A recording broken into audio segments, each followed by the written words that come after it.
Siempre recibimos a Raúl Mercado con una musiquita alusiva o no, pero siempre musicalizado. ¿Cómo le va, Raúl? Buen día. Buen día, ¿cómo les va? Muy bien, muy bien. ¿Usted cómo anda? Muy bien, muy bien. Creo que la música está jamón. Jamón, Sí, claro. Creo que empezamos bien la mañana. Sí, la verdad que la última semana hemos recibido buenas y malas noticias sobre la realidad económica y lamentablemente malas noticias desde lo sanitario, lo que disparó una serie de restricciones, ¿cierto? A la circulación, a la actividad económica, etcétera. Sí. Bueno, dado que no tuvimos el viernes pasado, repasemos algunas de las noticias. La primera tiene que ver con algo que se publicó la semana pasada y son los datos de la pobreza. Según los datos oficiales del INDEC, en el segundo semestre del año pasado, del 2020, la pobreza de personas, sabemos que se distingue entre hogares y personas, la pobreza de personas ha alcanzado el 42%. Son 10 puntos porcentuales más que la medición del segundo semestre del 2018 y 6,5 puntos más altos que el segundo semestre del 2019.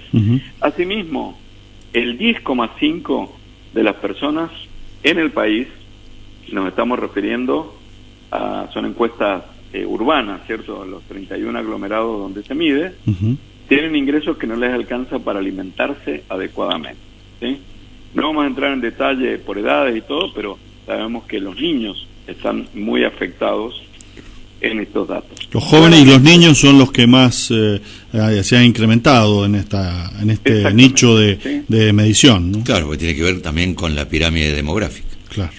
Correcto, exactamente. Más del 50% de los niños están en una condición de pobreza. Claramente, aquí lo que tenemos son los efectos de la pandemia, ¿sí? Porque la pandemia afectó uno de los componentes importantes que explican la evolución de la pobreza, que es la posibilidad de tener ingresos provenientes del trabajo. Recordemos que esta pobreza, que se llama pobreza por ingreso, lo que hace es trazar una línea que tiene que ver con la canasta básica total, ¿cierto? Que es una canasta que tiene alimentos y otros elementos, salud, educación, etcétera, y aquellos que ganan por debajo de esa línea de pobreza se los considera pobres por ingreso, que es este 42% que dio a nivel nacional. ¿Qué pasó en Mendoza? Bueno, en Mendoza alcanzó un 44%, es decir, más alto que la nación, que es un 42%, y más alto que toda la región de Cuyo, que la región de Cuyo en promedio fue un 44,8%. Para que tengamos una idea, San Luis tuvo un 40,6%, y San Juan un 34,8%. Claro, ahí nos conviene bastante regionalizar, ¿no? Creo que sí, ¿cierto? Digo, por los promedios, ¿no? Porque nos eleva o nos mejora el promedio de Mendoza. Exactamente, pero en el caso de Mendoza, evidentemente ha sido el más alto de todos los de esta región de Cuyo. ¿Cuáles son los datos positivos? ¿Sí? El primero tiene que ver con la producción industrial. En cuanto a la producción industrial, estos ya son datos nacionales, hay una combinación de buenas y malas, vamos a ver, pero en general son buenas. La buena es que la producción industrial aumentó un 1,6% respecto al mismo mes del año pasado y acumulado un 2,9%, es decir, casi un 3% se ha recuperado en los primeros 2 meses del año respecto al mismo periodo del 2020. El dato no es menor, porque lo vamos a ver en los próximos meses, porque se refiere a 2 meses que todavía no se había declarado la pandemia, ¿cierto? Entonces, es una recuperación que podríamos decir verdadera, en el sentido que no es una recuperación del piso, ¿cierto? Que lo vamos a ver en abril y mayo, sobre todo este año. La mala noticia o el semáforo amarillo, podríamos decir, es que en el mes a mes cayó un 1,6 también. Hay coincidencias solamente, uno es anual y el otro es mensual. Por eso el acumulado pasó, en enero era el 4,2 lo que había subido, y en febrero pasó al 2,9 este año, casi el 3. Pero bueno, hay una recuperación, hay algún dato que se podría estar frenando la recuperación de la industria. La construcción es importantísima porque genera muchos puestos de trabajo. Ahí hay un dato muy alentador recordemos también de estos primeros 2 meses que no tienen que ver con la pandemia, me refiero al año 2020, e interanual ha subido un 22,7%. ¿Sí? Uh-huh. Ahora, en la comparación mes a mes, en febrero cayó un 3,9%, lo cual ha hecho que se perdiera un poquito el acumulado. Teníamos un 23,3 en enero y pasamos a un 22,7 acumulado en el mes de febrero. Entonces, ahí tenemos que tener en cuenta que es un dato bastante alentador porque la construcción es generadora de puestos de trabajo. Generadora rápida de puestos de trabajo, ¿no? Exactamente. Dinamiza inmediatamente la ecuación económica inicial, que es genera el puesto de trabajo y en general los obreros de la construcción cobran o semanal o quincenalmente, entonces rápidamente disponen de un dinerito. Perdón. Sí, y además tienen un seguro de desempleo muy particular uh-huh. que está establecido en el convenio colectivo, ¿cierto?, uh-huh. de la UOCRA. Uh-huh. Hay que tener en cuenta aquí también que es un sector que tiene mucha informalidad, ¿sí? Entonces, son datos que también hay que tener en cuenta respecto de lo que pase en estos niveles de actividad. ¿Cuáles son los datos que más han preocupado y preocupan, ¿cierto? Son los contagios por COVID, que están mostrando una aceleración de los efectos de la pandemia en nuestro país y en nuestra provincia. Se habla de la segunda ola, algunos hablan de un tsunami, ¿cierto? Sí. Ayer se estableció un nuevo récord, 23.683 casos a nivel nacional, y en la provincia, que el día anterior había sido 1.020, ayer 1.046 según los datos nacionales, ¿cierto? A veces hay alguna diferencia entre lo nacional, lo que informa la nación y la provincia. Un dato clave, en realidad, de esto son las camas disponibles de terapia intensiva, o la ocupación. Ocupación de camas. Ocupación de camas, exactamente. A nivel nacional se encuentra en un 58,8%, obviamente es un promedio, donde hay provincias más complicadas que otras, y en el caso de Mendoza es una de las más complicadas, porque la cifra se eleva al 65,8%, según lo que ha informado el Ministerio de la provincia. Esto suma los hospitales, clínicas privadas y las estatales. Exactamente, ¿cierto? La ocupación es distinta, evidentemente hay preocupación, porque uno dice, bueno, un 65, todavía me queda un 35, ¿cierto? Pero sin duda que cuando llevamos a niveles del 70 al 75%, estamos prácticamente explotados, ¿cierto? Pensemos que no son tantas las camas, y en un lugar donde haya 10 camas, estamos prácticamente con 7 camas ocupadas. Sí, y el tema es que el personal que se requiere suele no ser suficiente, y además bastante a contrapelo el Ministerio de Trabajo de la Nación ahora habilita a las empresas para que convoquen a las personas que han estado licenciadas, ¿no? Claro, exactamente, sí. La verdad que, a ver, ¿cuál es la variable crítica en esto? No es el número de contagios en sí mismos, cierto que evidentemente es alto, sino este dato, ¿sí?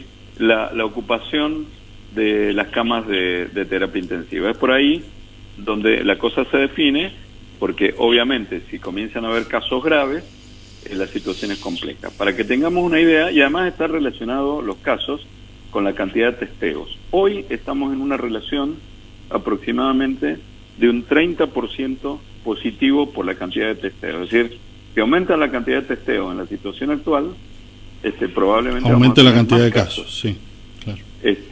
Y el otro dato es que la letalidad hasta ahora está en un 2%, ¿sí?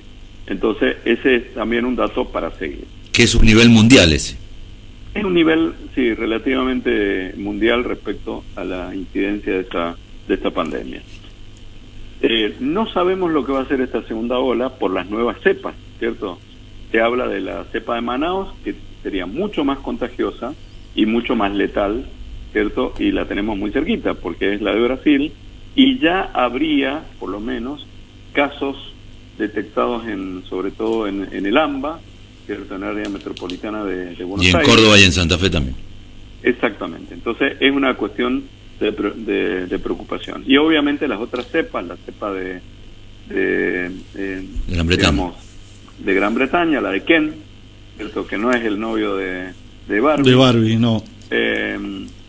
Es contagiosa, tiene menos letalidad, y la otra famosa, digamos, la de Sudáfrica, que tiene también características parecidas a la de Manaus. Bien, esto ha disparado una serie de restricciones a nivel nacional y provincial. Debe tenerse en cuenta que según los datos del Ministerio de Salud de la Nación, hay 5 departamentos de Mendoza que tienen una condición de riesgo alto: Capital, Godoy Cruz, Luján, Maipú, San Martín y Rivadavia. Y para esto se deberían aplicar las restricciones establecidas en la Nación, pero bueno, ahí ha habido, no digamos una rebeldía, sino el uso del gobernador de uno de los artículos, sí, que le permite, ¿cierto, Mario?, la posibilidad de establecer algunas restricciones propias. ¿Cuáles son estas restricciones? Sobre todo la limitación a la circulación nocturna entre las 0:30 y las 5:30, salvo aquellos que son trabajadores esenciales, donde deben tener un permiso para ello. La limitación de las actividades sociales, no más de 20 al aire libre, no más de 10 en lugares cerrados, ¿cierto? El tema de las actividades familiares se ha puesto mucho énfasis. Mantener las restricciones existentes en bares y restaurantes, entre otras medidas. Sí, que a propósito de esto, la asociación que agrupa a los empresarios de la hotelería y la gastronomía salieron a agradecer anoche con un comunicado la decisión del gobernador Suárez por preservar y mantener en realidad las condiciones muy similares a las ocurridas hasta ayer, ¿no? Esto de AEGA, ¿cierto?, que la está dirigiendo hoy Beatriz Barbera. Exactamente, Beatriz, nuestra querida Beatriz.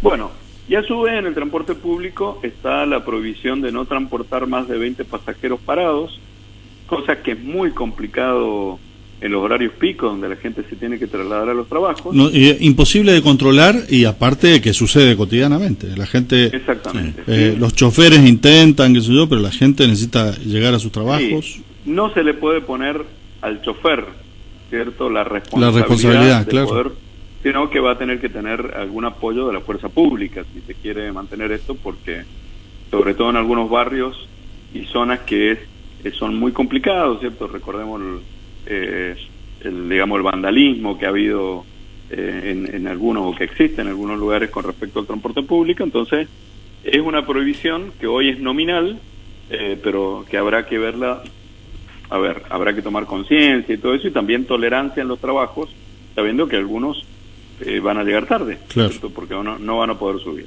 Y tener al menos una ventanilla siempre abierta para ventilación, eso también es otra medida, dado por las características que hoy se conocen de COVID, ¿cierto?, que es como un... ¿Y esto, Raúl, tiene una traducción en números? ¿En cuanto a qué? A lo económico, bueno, algo vinculado... Todavía no, porque recién se están aplicando, pero sin duda que esto va a afectar los niveles de actividad, ¿cierto? Uh-huh.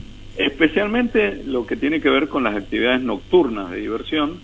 En esto han salido, digamos, los responsables. Sí, el otro sector, el sector digamos, de lugares para las fiestas, de bares, de los boliches, digamos, de salones, de lugares para fiestas y todo esto, donde reclaman que esto va a alentar las fiestas ilegales, ¿cierto? Sí. Que es otro tema que también será responsabilidad de las fuerzas públicas. Algunos se quejan que no hay colaboración también por parte de la justicia para poder allanar ciertos lugares, porque son privados, ¿cierto? Entonces se dispara ahí una cuestión bastante compleja. Creo que estamos en una situación que todavía no nos damos cuenta y que va a tener efectos sobre la actividad económica. Ahora, veamos un poquito las conclusiones. Empezamos con los datos de la pobreza, y donde lo que pasa en la actividad económica va a terminar afectando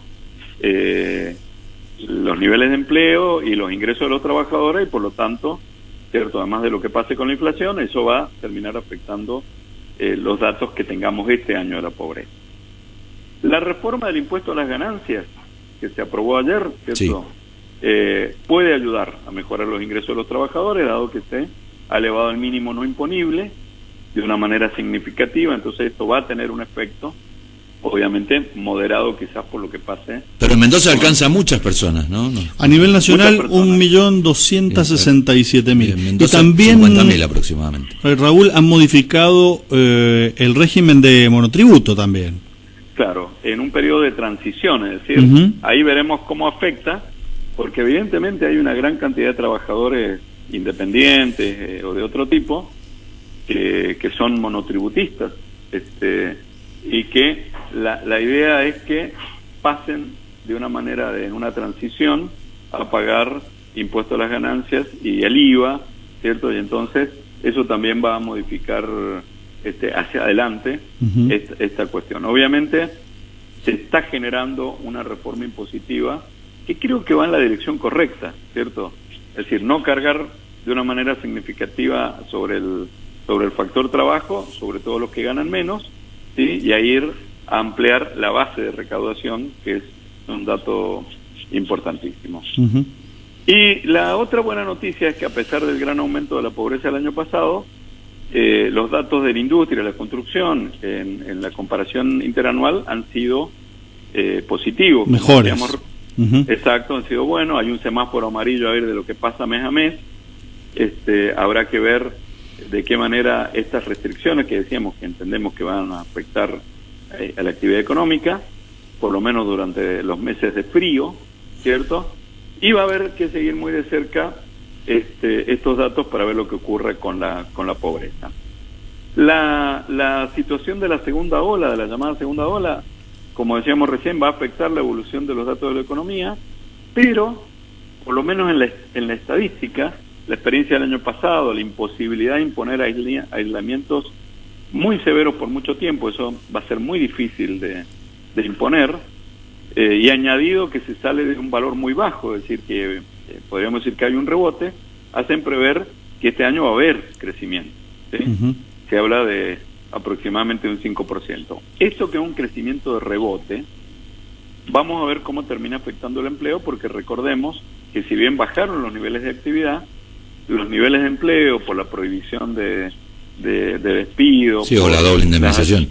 Claro, la doble indemnización, correcto, los ATP, todo lo que hubo el año pasado hizo que el empleo no cayera tanto. Por lo tanto, esta recuperación tampoco, al revés va a ser, ¿cierto?, no va a provocar un crecimiento. Generalmente se habla de que por cada punto que crece el producto, esto en periodos largos, pero por cada punto que crece el producto, el empleo crece medio punto. O sea que deberíamos esperar que el empleo creciera un 2,5 si se cumplieran estas predicciones. Bueno, en este año va a ser distinto porque justamente todas estas medidas impidieron que bajara, digamos, un 5%, que fue un 10% que fue la caída del PBI el año pasado a nivel total. Claro, no fue comparable la caída del PBI con el desempleo, digamos.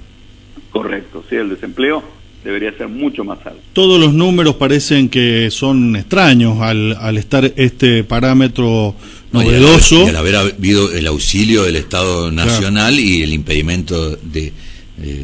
Sí, también otro dato, que esto es más para los que, conocemos los detalles de la medición de las estadísticas. El desempleo se mide, por los que están en la fuerza de trabajo. Es decir, son aquellos, se le pregunta, ¿usted tiene trabajo? No. ¿Ha estado buscando activamente? No, mire, llevo hace 10 meses, ya no puedo. Claro, es por la búsqueda en general el índice de desempleo. Y entonces no se lo considera desempleado. Algunos hablan que este 11%, que es la tasa de desempleo oficial a nivel nacional, estaría cerca de un 20%. Claro. Si la población económicamente activa hubiera permanecido, es decir, no hubiera habido lo que se llaman trabajadores desalentados, es decir, aquellos que son expulsados de la fuerza laboral. Pero más allá de eso, todas las medidas de contención impidieron que el impacto fuera mucho más grande, pero que evidentemente lo fue, ¿cierto? Fue un impacto bastante importante.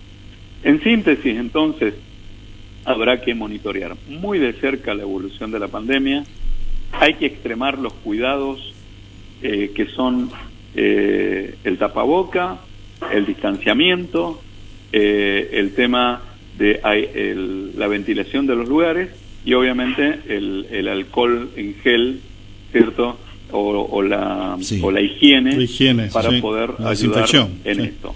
¿Sí? De hecho, a ustedes les pasará, en la mayoría de nuestros lugares de trabajo, por lo menos hasta ahora, no se está hablando de una ausencia, sino de un cumplimiento lo más estricto posible de los protocolos frente a COVID-19. Sí, sí.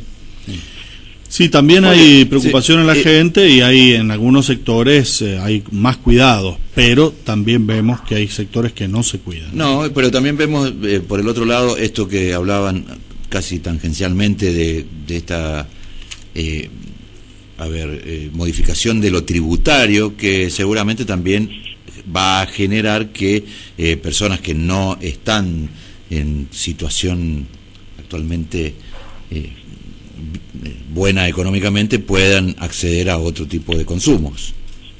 Sí, a ver, yo creo por eso se aprobó de la manera en que se aprobó, digamos, prácticamente no ha habido oposición. Hubo una sola abstención de un senador llamado Bullrich, de apellido, y de nombre Esteban.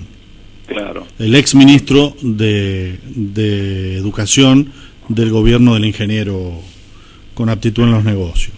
Exactamente. Quizás se quedó dormido en la sesión, ¿no? Sabemos. Claro, pero probablemente haya estado el maniquí. El maniquí ese que puso una vez claro, para reemplazarlo. ¿Sí? Puede ser. Y se olvidó que tenía que apretar. Claro, el ahora botón ya verde. no se levanta la mano, ¿cierto? Claro. Es una cuestión electrónica. Claro. Evidentemente, esto generó muchos consensos. Hay otros consensos que también se hablaron ayer, si bien no tienen que ver con la actividad económica, pero sí con el gasto público quizás, que es el tema de las pasos, ¿cierto? Que se han prorrogado por un mes, de pasar de agosto a septiembre y las elecciones generales de octubre a noviembre, y donde también han habido otros acuerdos y todo esto que parece que llevarían a solucionar esto. Obviamente, todo esto, vuelvo a decir, va a depender de la evolución de la pandemia, que es hoy el dato que más nos preocupa. Algunos memes hablan de que este año puede ser peor, y dice, ¿te acordás qué bueno que fue el 2020? Sí. Bueno, ojalá que no. No, Ojalá seguramente que no. ¿Cierto? Ojalá que no. Bueno, muchas no gracias. sé si hay alguna otra pregunta. No, me parece que tenemos muchas preguntas, pero ya nos tenemos que ir. Ese es el problema, Raúl, que siempre compramos poco tiempo en este espacio y siempre la cantidad de minutos que tenemos son las mismas. Así sí, que además podemos cansar a los oyentes también, pero bueno, no. Me gusta porque esto es como cuando uno va a rendir un examen, ¿cierto? Se acabó, están cerrando la universidad y bueno. Y lo tienen que hasta aprobar. acá llegamos, profesor. Bueno, muchas gracias, Raúl. Bueno, está aprobado, Raúl. Bueno, muchas gracias. Un Muchas abrazo. gracias, buen día. Hasta la Raúl semana que Mercau, nuestro columnista en temas económicos.